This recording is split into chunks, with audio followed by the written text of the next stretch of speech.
where you come in. The average citizen in the state of Maryland, first of all, let me ask this question. How many of you in here feel you're an activist? That you actually go out and pound the pavement and do things?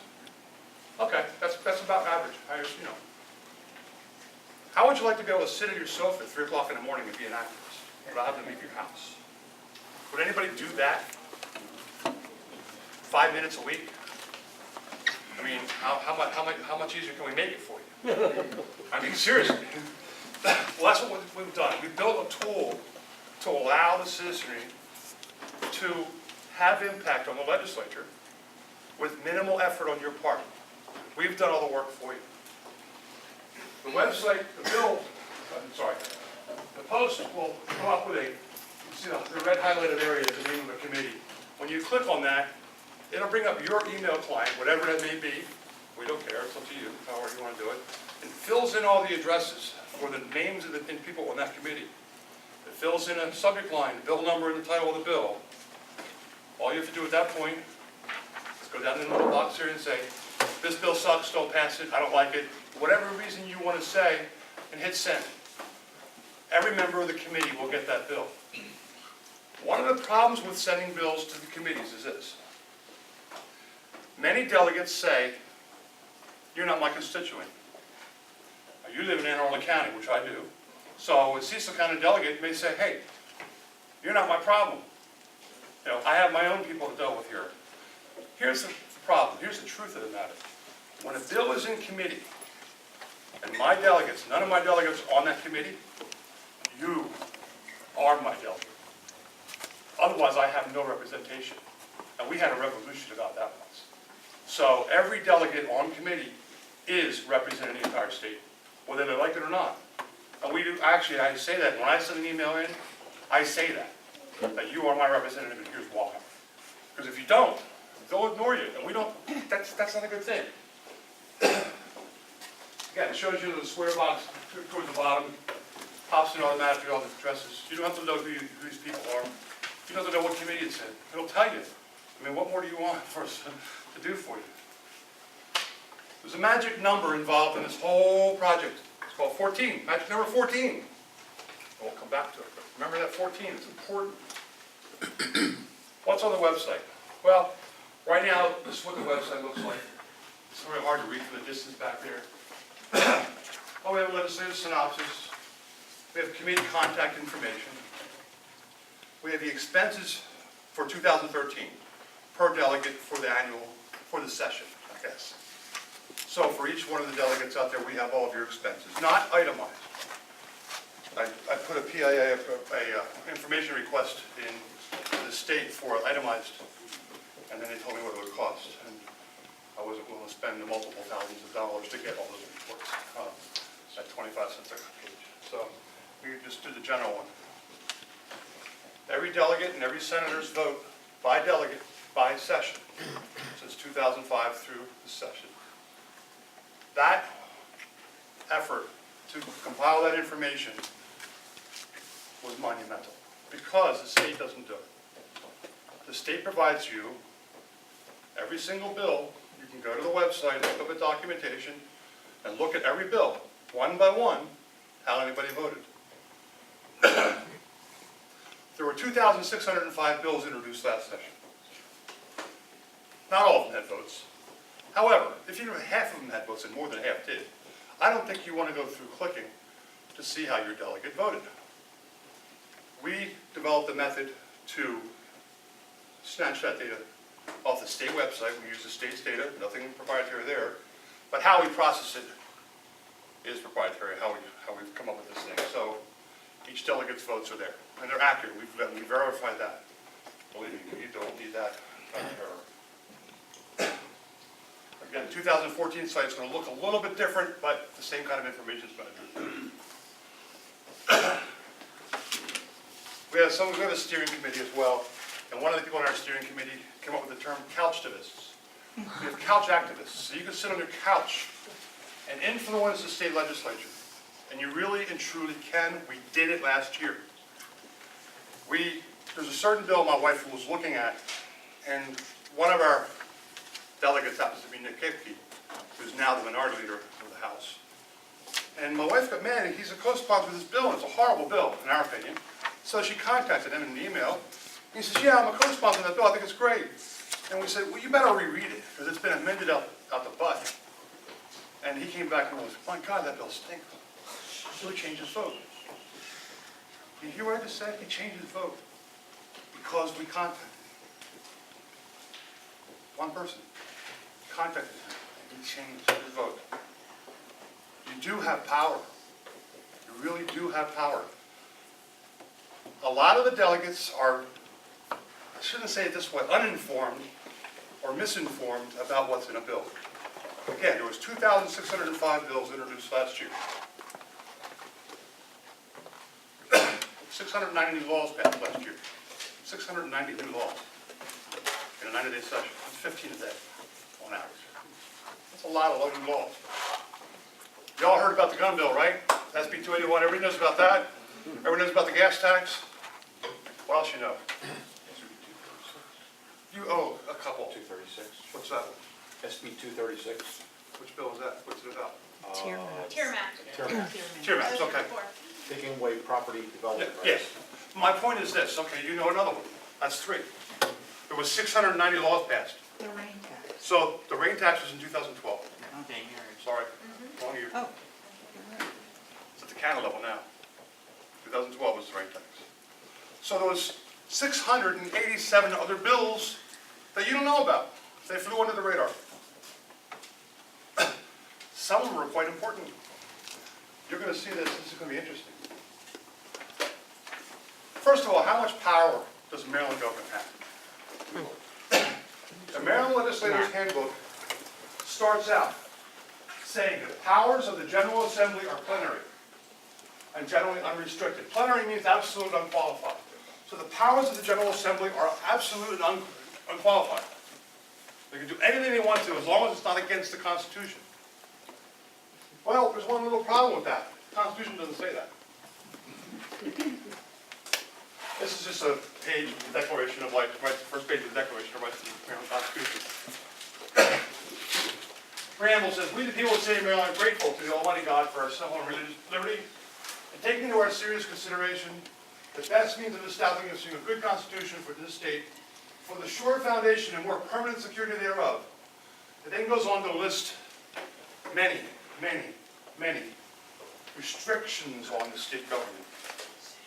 Article 45 of the Declaration of Rights says, the enumeration of rights shall not be construed to impair or deny others retained by the people.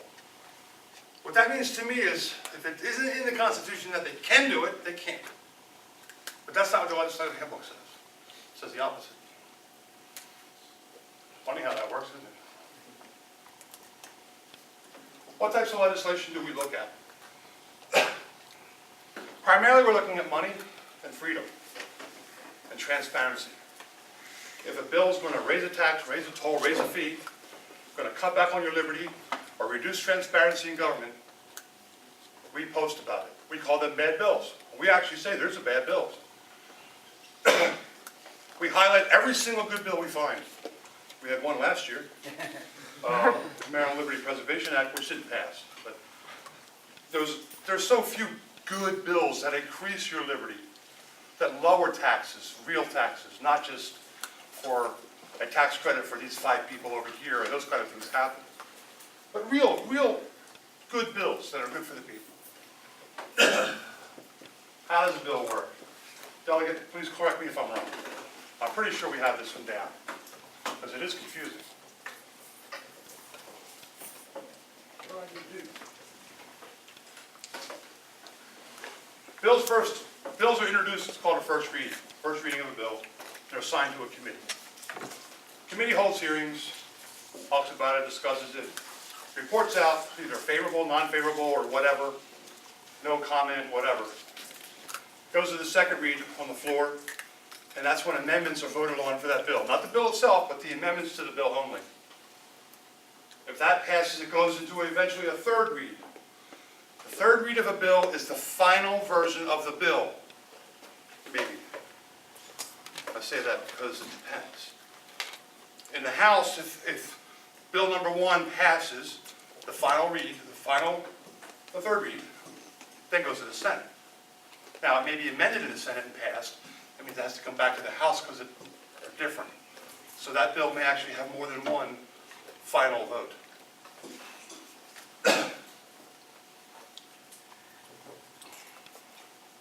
Why email the committees? In the House alone last year, there was 1,535 bills introduced.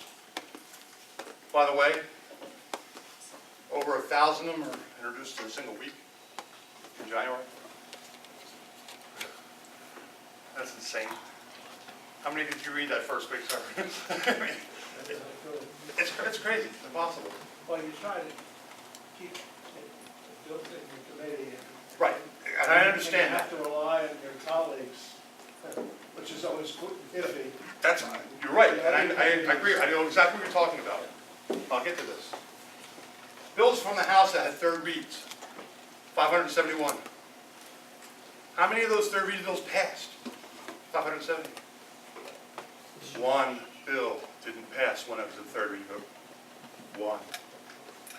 If it comes out of committee favorable, the odds are 1 out of 571 that's going to pass. So, when a bill goes to the floor of the House and you start making phone calls, most be talking to the wind. Way too late. I've had other delegates tell me this, say that once it's in a third read, we assume it's a good bill. Most of the bills, they assume it's good because it got through this whole vetting process. And my buddy is for it, so therefore I'm going to vote for it. I don't have time to read all this crap. And I understand that, I really do. It's a lot of work. But if you can't do the work, don't run. Don't do the job. Don't say you can do it and not do it. Please do the job.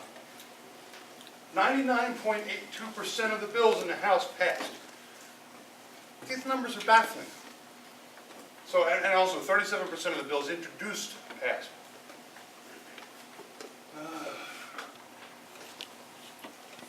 Senate's surely better, right? No. Just the numbers are a little bit different. The percentages work out about the same.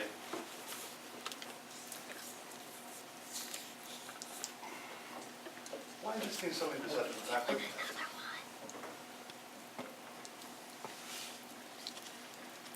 Also cross-file when a bill passes the House and goes to the Senate, and a bill goes from the House, from the Senate to the House. Senate bills in the House pass 100% of the time. House bills in the Senate pass 99.78% of the time. So once it's at third read, it's done. It's cooked. Come to dinner. It's ready. It's too late to call anybody. That whole thing on SB2, with the gun bill, SB 271, 281, was a joke. Because that decisions have been made already. There were some amendments that got things changed a little bit here and there. But it was a foregone conclusion that was going to pass. You were never going to get that done, changed at that time when it's on the floor. Not going to happen. I have a question on that, on the procedure of 281. I was there that day, and I was under the impression that it was originally voted on and voted down, and that the governor called for a revote. Is that true or is that not true? I have no idea. Sir, that's one bill. I did the data stuff for the project. My wife couldn't be here tonight. Is that true, Bill? I mean, normally you don't have a second vote on a Yes, you bill, do. is that correct? You do have, It that is normal? depends. It can happen. I have a copy of the House rules. It can, believe it or not, I have a copy of the House rules, Senate rules, expense rules, everything. We have all that at home, so we try to know what we're talking about. Is that constitutional to revote on a bill as many times as you want Of until it course, passes? because It is constitutional. the Constitution doesn't decide how the House works. The Constitution says the leadership of the House decides how the House works. So effectively, the people in control of the House can say, whatever, we're going to do whatever we want to. Yeah, that's called reconsideration. They have to have, Unless they waive it. And they've been able to do that in the past. Not this year, they didn't, but about 6 years ago, they waived that even. I'm just saying, With enough they people. pull a bill back Yeah. after it's been voted on. After it's been voted on, they pull it back and redo it again. And it's Or just let it die. very, and if we ran our organizations that way, or our projects that way, we'd be in jail. But that's, okay, there's all. We actually have ID requirement for voting actually got out of committee once. Once. And got to the floor and they realized what they'd done and they reconsidered. It never saw the light of day. They let the committee re-vote on it, at the committee level. Well, give them the opportunity, they just didn't get around to it. Yeah, I know, I've heard about that one. Bill passage is inevitable when it comes out of committee. That's a mantra you need to understand. Once it's out of committee, it is considered passed, at least by that individual house. It is far, far, far too late to start contacting delegates in April or March when all the floor votes are happening. And believe me, a lot of floor votes happen in March and early April. A lot, and I'll tell you about that in a minute. Sir, Delegates? Yes, sir. how many eyes are looking at this thing in committee? Any given bill? Depends on how many people are in the committee. 2, 10, 20? Between 10 and 25, isn't it, on committees? Committees, They're all different. Senate and House, different. 23 to 25 Yeah. people on a committee, and they have the chief responsibility, they'll. And they're only allowed on one standing committee unless they get a special exception. So they really are only allowed to work on that one thing. Yes. And the House and the Senate, how many committees are there? How many hearing committees are there? Hearings, I don't even go there.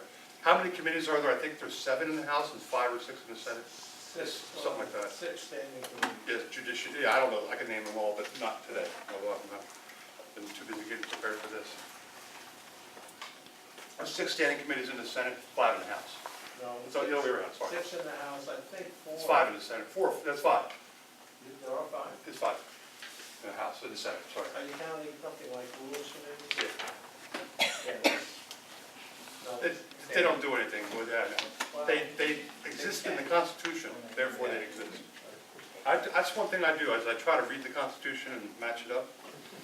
It's easier to read the federal Constitution. The state Constitution is this thick, and you can get free copies in Annapolis if you like. Go down and pick up 10 at a time. And the Department of Legislative Services, go in and say, I want 10 Constitutions, and I'll give them to you. They'll charge. They mail them, they'll charge. Maybe, depending on their mood that day. So you must contact your delegates in committee, or senators, when bills are in committee. And that's why we, on our website, provide that link to that committee, because contacting the sponsor directly, it doesn't help. Calling the committee. People use the phone, call the committee. What does that do? You're calling the chairman of the committee. That's all you're calling. You're not calling all 20 members of it. You're calling the chairman's office. It's his phone number that's posted on the website, on the state website for that committee. So the odds of you, if you're a Republican, say a conservative, talking to the chairman of a committee, who's a Democrat, have that information spread to the rest of the committee, isn't real high. Email gets to every member. They don't filter it. It goes to every member directly. So email works.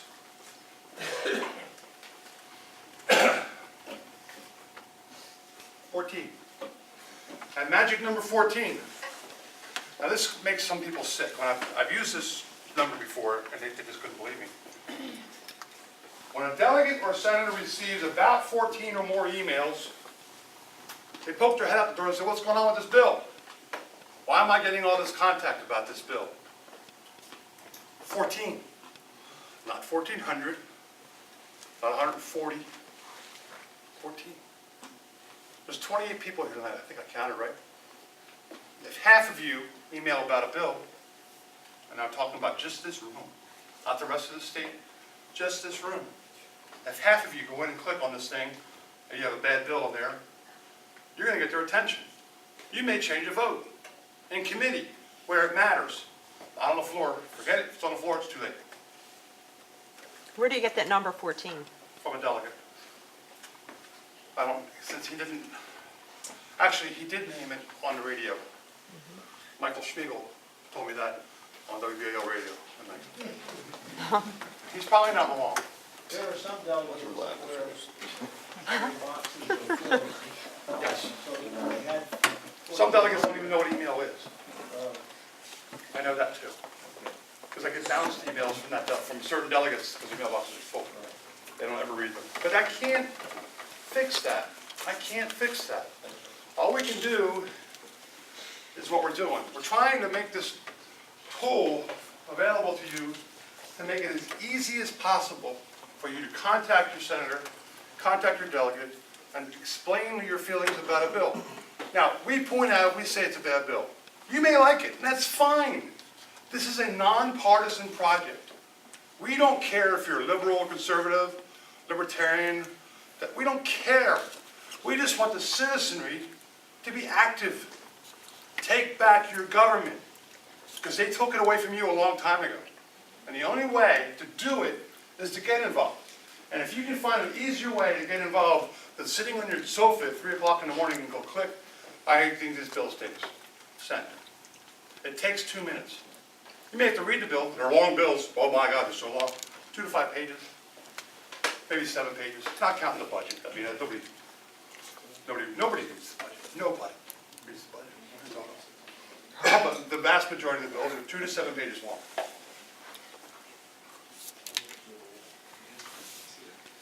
What kind of bills flew under the radar this past session? Composting facilities. There's a new regulations being proposed for composting facilities. I'm not sure if this one passed or not. No, these all passed. These all did pass. Now, the funny thing about composting facilities regulation is the state of Maryland happens to run a business doing composting called leaf grow. Anybody ever heard of it?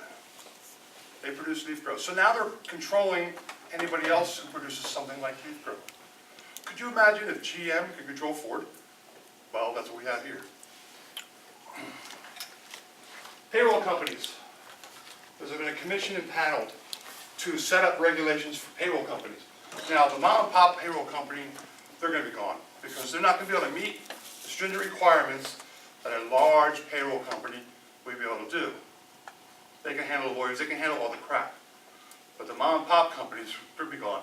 This is all done by the lobbyists for the big payroll companies to eliminate competition. To eliminate the middle class guy from setting up a little business to do it himself. That's why these bills were introduced. More government employees became a protected class. In other words, for example, recently in Anne Arundel County, they passed a bill, this is at county level, but that's what I know, is the assistant state attorneys or the whatever, now if you commit a crime against them, it's different than if you commit a crime against me. That makes them a protected class. There's something wrong here. We're all human beings. And so if you commit a crime against, your position should have nothing to do with it. And what if you're not at work? What if you're just walking on the street? It still applies. So you're in a protected class. Campaign finance reform. This is a can of worms. But it lessens transparency. We'll say that considerably. It allows, I'm not going to get into it in detail because I don't know it enough. I don't know if anybody does on this bill. But it allows candidates to hide lower donations that they currently have to report. That's one of the things it does. It also is allowing for future use of public financing campaigns at every level in the state level. So for delegates and senators, allowing for publicly financed, not just, so usually what happens is the incumbents get the money and the challengers, have a nice day. So, we also repealed the sunset law on DNA collection. People charged with certain crimes. Charged, not convicted. So all I gotta do is arrest you, sir, and say I'm arresting you for this reason. I can take your DNA. Have a nice day, I don't care if you're convicted, I got your DNA. Forever.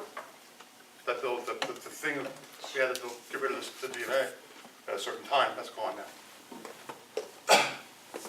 Anybody ever hear of any of these bills? Sir, delegate, I hope you have. Well, I wasn't there in recent years,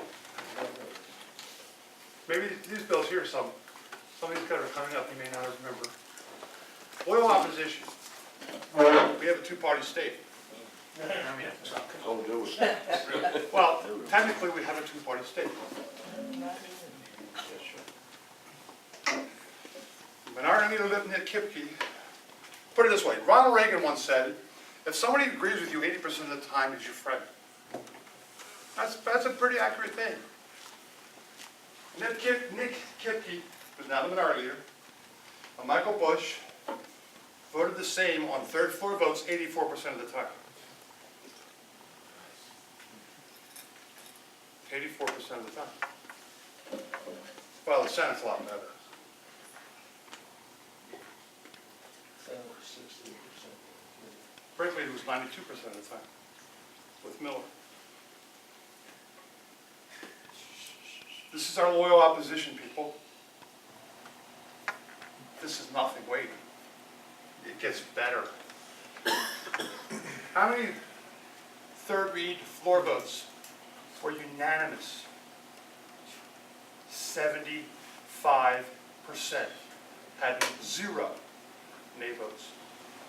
So out of the 690 laws, 475 of them roughly had not a single no vote in final passage. Not one. If that doesn't bother you, you shouldn't be here. It bothers the hell out of me. They're fighting hard.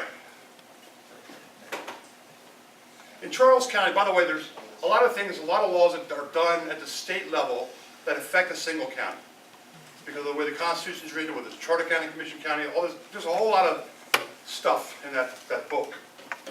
But Charles County, what they had done, because the county delegation asked for it, therefore it passes unanimously. And anytime a county delegation puts a bill in with their approval, I'd say 999 times out of 1,000, it passes unanimously.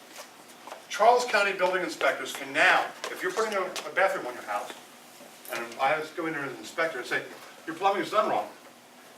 I'll cite it, and I'll call a plumber, have him fix it. You can't call a plumber and have him fix it. I'll call whoever I want. I can call a guy who's going to charge me $10,000 an hour. And you got to pay it. You know why? Because it doesn't go in a bill. It goes on your tax bill. So you will be billed later on this year on your tax bill. And if you don't pay that bill, you'll lose your house to a tax forfeiture on a plumbing violation. This is law.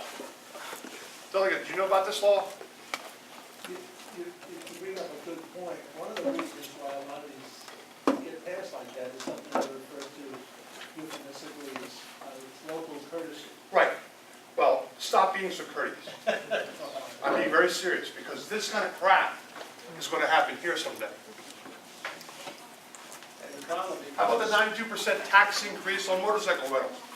People say, who rents motorcycles? Well, you go down to Ocean City, you'll see a lot of it. A 92% tax increase. Ron George, I never voted for a tax increase. He voted for this bill. It's a tax increase to me.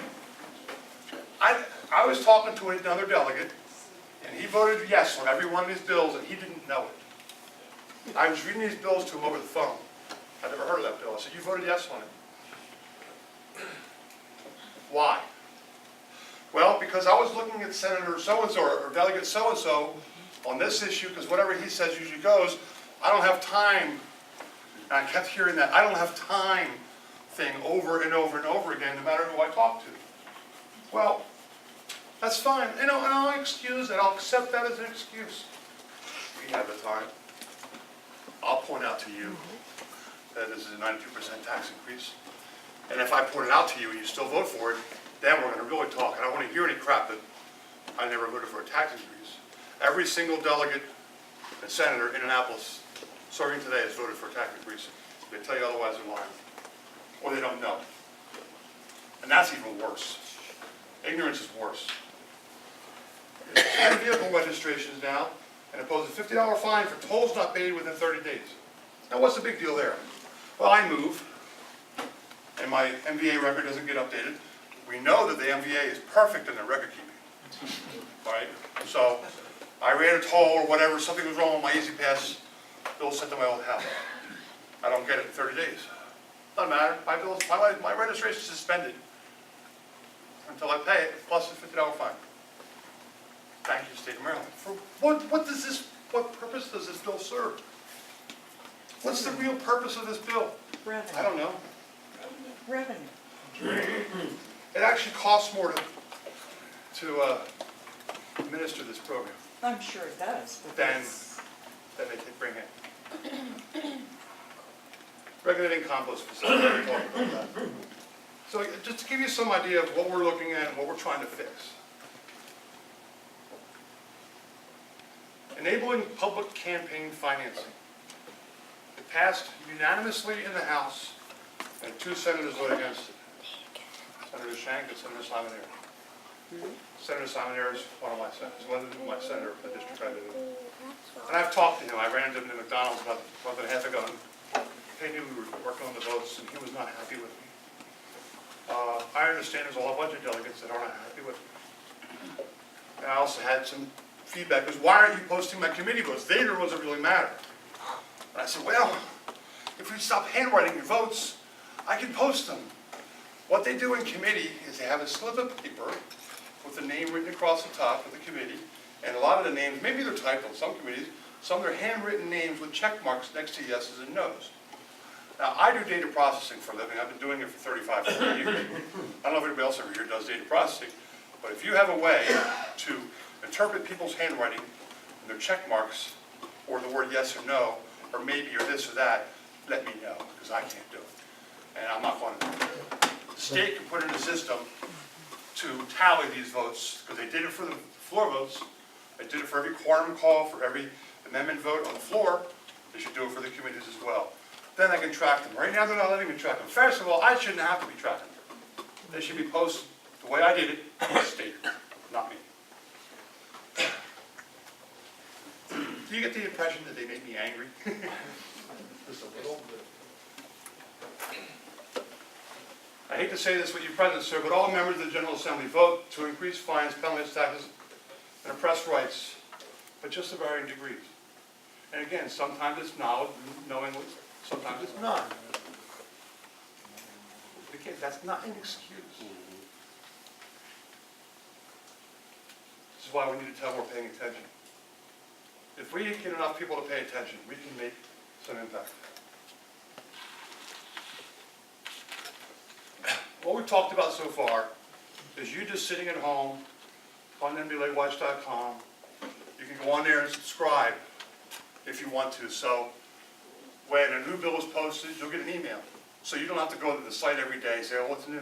We'll email you. Automatically it hits you, and there's a bill you might want to look at. Just to go read the bill and send it off if you care to the committee. You can sign up for Twitter, however you want to get it. I mean, you can be an activist that way. We're also looking for another level of commitment. We're looking for people who are interested in volunteering to read bills for us. My wife is a certified public accountant. She's a licensed CPA. She has a full-time job. And she works for a corporation. Like right now, she's still at work.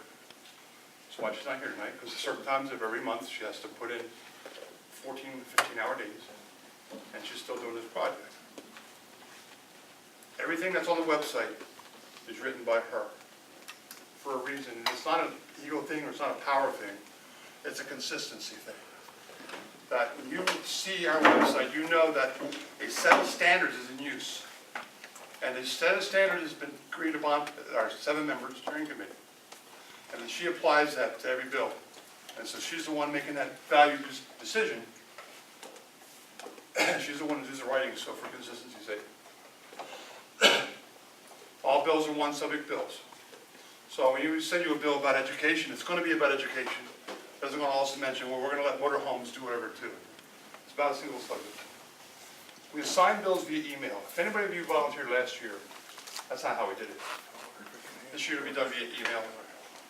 You read the bill, answer 4 questions, check with a checkbox, just check, click, click, click, click, and you hit send, you're done.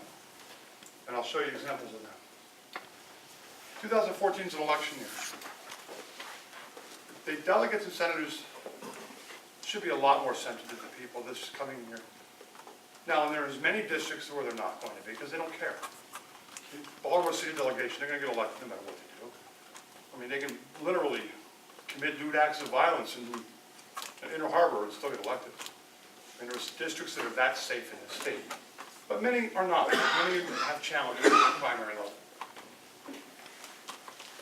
Last year, and the year before, there was a bill introduced by Delegate Shute, who's now running for Anne Arundel County Executive, that changes the selective service language at the state level to gender neutral. Now, what does that mean? Well, it's being done in case the feds decide to want to draft women.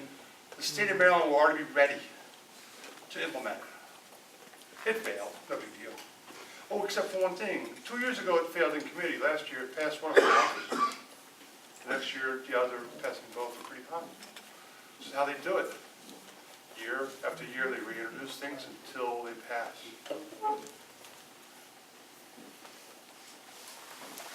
Increase in charter school regulations. I don't know if anybody here does charter schooling, but once this happens, homeschooling is going to be on the attack as well. Anybody who does homeschooling. The state wants to educate, the state wants to be your children's parents. So no way they can get the indoctrination down right, in their opinion. Regulation of small businesses. There was a bill introduced this past year to regulate process servers. These are the people that go out and serve divorce papers or serve papers on people, legal papers.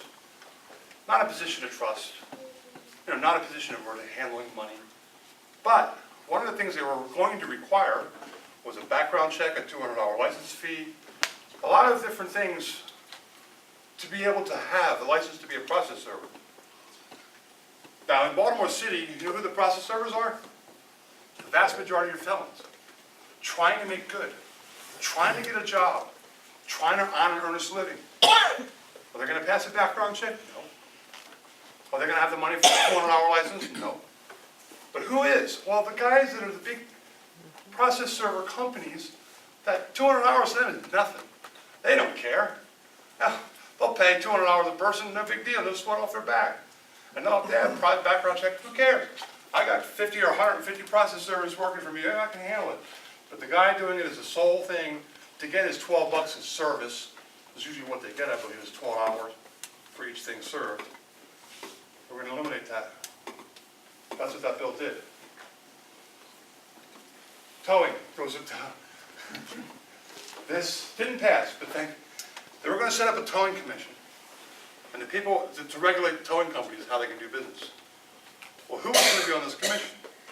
The heads of towing companies. What's wrong with that picture? How many small towing businesses would be left in 2 years? Jersey, New York already have it. And look at what's happening here too. It's not good. Small businesses are being destroyed this way. Smart meter opt-out, that's coming up, and we're hoping that will pass this coming session. That means you'll be able to opt out hopefully without penalty of a smart meter. Right now you can do it, but it's tenuous whether it's actually going to happen. No, you can opt out. You can, well, No, they won't tell you that. I opted out, and they showed up at my house anyway. Thankfully, I was home. I said, if they touch my meter, I'm calling the You police. have They to left. send a letter. They're not allowed on my property unless I get permission. Yes, ma'am.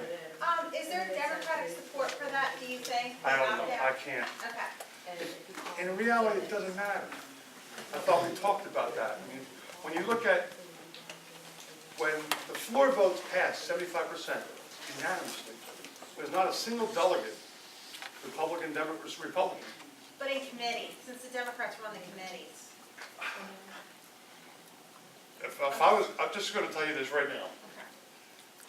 On the floor votes, which are less numerous than committee votes, there are many more committee votes than floor votes. When you collectively add up how many people voted, how many, like 2,000 bills and all this stuff, 108 people, like 68,000 votes cast. That's on the floor votes. You could probably double that for committee votes. I don't know. And please don't expect me to. I'm not that good. I mean, and plus the committee votes are hidden. Right. They're published, but I can't process that crap. I can't process pictures. That's what they're doing is they take it, it's what a PDF file is a picture of a handwritten document. I cannot, as a data processor, process that. And I've been doing data processing since the mid-'70s. I'm an expert at it. I can't process that. I'm not going to spend the time. I could probably do it if I give it a couple of years. But by then, the chairmanship would change, and I have to rewrite the code for that new handwriting. And there's 13 committees, and the secretary. No, the state, let the state do it. I'm not going to sit there and look at 20,000 vote sheets. I have better things to do with my life. Together we can make a difference. Again, my wife made a difference in Nick Kipke's vote on a single bill by herself last year. Let me show you something else. If you do decide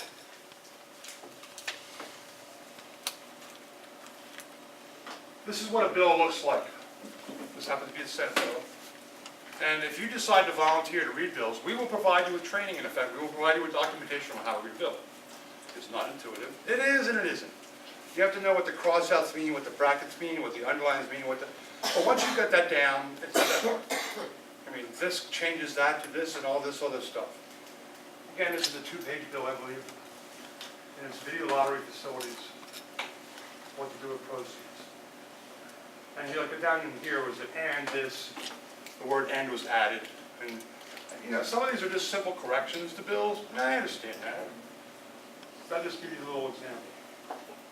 When we assign a bill to you, you will receive an email like this. Now this is very hard to read. It will come from Elizabeth Myers, and it'll say, thank you for volunteering, can you read a bill? And once you do read the bill, it says here, there are questions that are going to be asked of you on another form. All it's doing here is, from here to here, is saying what the questions are. So the real mail is this, and down here. The bill is 2 pages long, and a little bit further down. There's a link to the bill. That when you click on it, that bill I just showed you, something like that would come up in your browser. And when you click on the response form, it automatically puts in your email address, so you don't have to type in your own email. Type in the bill number or something, or anything like that. It does it for you. Right now, if you could change it, we don't want you to do that because it messes up the software. I haven't got to fixing that yet. But ask the question, does the bill cost taxpayers money? Yes, no, maybe. It's a click. You don't have to type in it. Does it violate natural rights? And it explains right below what those rights are. Does it create a new crime or make an existing crime punishment worse than it already is? And, you know, again, that's a value judgment on your part. Is it a good bill? If it's a good bill, any one of these, you can put a comment in below. Matter of fact, if it's a good bill, we would like you to tell us, just real quick. I think it's a good bill because it legalizes slot machines in every house, whatever. That's all you got to say.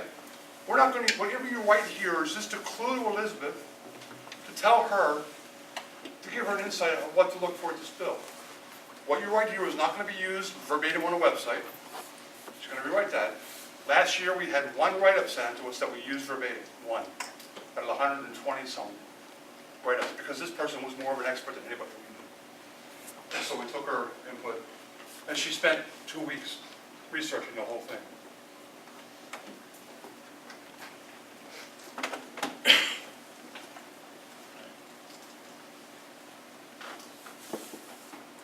Are there any questions? Sir? One of the best resources on a bill, especially if it's coming hot and heavy on the floor, is the fiscal note. I know. We link to the fiscal notes. Huh? We link to the fiscal notes as well. We link on the website to the fiscal Oh, you notes. link? Okay, Yeah. good. Now, they're not always accurate, but at least they sort of put it in English. The bill, I'll do it, but not always clearly written. And they're rarely read by many delegates. Yeah.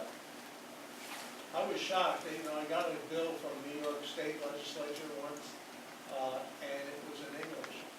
What? Yeah, it was very clearly, I was amazed. Who screwed that up? But ours, you know, it was, you know, if I could, one of the, I don't even call it the problems, but one of the realities of the legislature is that it's based on a committee system. And it's a method of control. The leadership establishes the committees, establishes the leadership of the committees, and when a bill gets through the committee, then It's done. on the majority Let me get the lights side, back on. they just vote for it. Somebody turn the lights back on? And so you will have objections, obviously, from the other side, and they'll try to put amendments and so on. And again, rarely are they successful. It gets worse. I hope you don't mind, I have to sit. I'm a person who's not supposed to stand for more than 10 minutes at a time, and I just violated that rule to hell. And there's something else that you need to know. It's interesting. I found this out recently. When we have first read, we have second read, and then we have third read. After second read, when things are coming out of committee, now, say a committee has 21 members on it, 11 Democrats and 10 Republicans. And it voted out 11 to 10. All Democrats voted for it, all Republicans voted against it, so it reports out favorable. Once that hits the floor, after the second read, nobody on that committee is allowed to talk against it. Well, It's considered rude. that's It's right. considered rude, and they'll throw you off the committee for doing so. Well, that could happen, or there are other. It has happened. Yeah, oh, yeah, no. Okay. Saying it could happen, yeah, the odds are pretty strong that it will happen. What If you do take there off Mike is Miller you get enough. someone in your caucus who's not on the committee to bring up all the points that you. Yeah, but there's been mistakes made. That's right. There's been mistakes made, anger, tempers flare, and somebody, I know Don Dwyer personally, okay? I don't need to say Yeah, it there's some anymore. members of the legislature that do not recognize the second reading. I know. And that's fine, you know. And they don't always get punished, but sometimes. But my point is, You in front of the camera? there are many unwritten rules that are used in the legislature. If anybody claims to understand the whole thing, you're crazy. We had a Senator Simon actually said this to us earlier this year, that Elizabeth probably knows more about more bills than anybody else in the state of Maryland. She read about 1,500 or so. And Senator Simon said, I guarantee you, not one single delegate or senator has read 1,500 bills. Who's that? Pardon me? Who? Senator Simon told me this. Senator Simon Brian Simon Simon. yeah, he says, I guarantee you, nobody's read 1,500 bills. They can't. They really can't. I fault them, but I don't, because the system is so screwed up. 2,605 proposed bills last year. By the way, each bill costs roughly $10,000. Is it the printing cost for each one? You did the math. So you put a frivolous bill and you withdraw it 2 days later, it still costs $10,000 for the process to be done. There are some delegates who've been upset with us. We've heard this second hand that there were 2 delegates, and I don't know their names, that were very upset with what we were doing with the votes. And they tried to get the website changed so I couldn't capture the screens. Couldn't capture the data. Well, if you have any technical capability at all, if you present something on a computer screen in character format, I got it. Try all you want. Waste your money. Feel free. They're not going to hide it. As long as they're publishing those votes, they're not going to hide them from me or my team. We're going to capture them. And we're going to prove people, we hate to say it this way, but it's the truth. We're going to prove the people to be liars they are. Sadly, the vast majority of the people who have been two-faced have been Republicans. And I'm a registered Republican. This is a nonpartisan project. The problem is, the Democrats are doing exactly what they said they were going to do. But many of the Republicans are saying, well, I will never vote for this. I will never increase your taxes. But I'm going to put this bond in that gets $200,000 for this school, and I'll vote for the capital budget to do it. But I didn't vote for any raise or anything. Well, excuse the heck out of me. Where did that $200,000 come from? Jacqueline, did you want to say something? Yes. I was just wondering, who is actually writing all these bills? Because I'm sure it's not the delegates and senators. I don't know. It's the staff, They have legislative Department assistants. of Legislative Services is made up a whole bunch of lawyers. Now, when the session is actually going, many of them are working as staff people, but they write up the bills. They have to watch analysts as them. well, that are 24 hours a day down there, writing up the fiscal policy stuff and everything else. But you've got to watch them, because I remember some years ago, I had a bill in to go to the elected school board.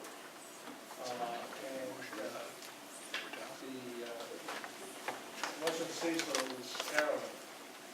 And the guy came back and he had a member of the school board every, voting district. It would be like twice as many as, He says, well, you wanted it like the Cecil one. I said, well, Cecil had but at any rate, so you have to read it. When you put a bill in, you have to draft it, you get it back, and at that point, if I may, is when you look at it to make sure it's right and you want to make amendments, and then you get sponsors, co-sponsors. Now, there's what part of the problem is. You'll have people who are co-sponsors, and it's based on, well, Charlie wants me to co-sponsor, okay, he co-sponsored mine, I'll co-sponsor his, so. Buddy there's a system. lot of things. Look, I got caught, when I was first there was a bill concerning banning the debarking of dogs. Now, if you like animals, you think, oh, that's terrible, debarking dogs, and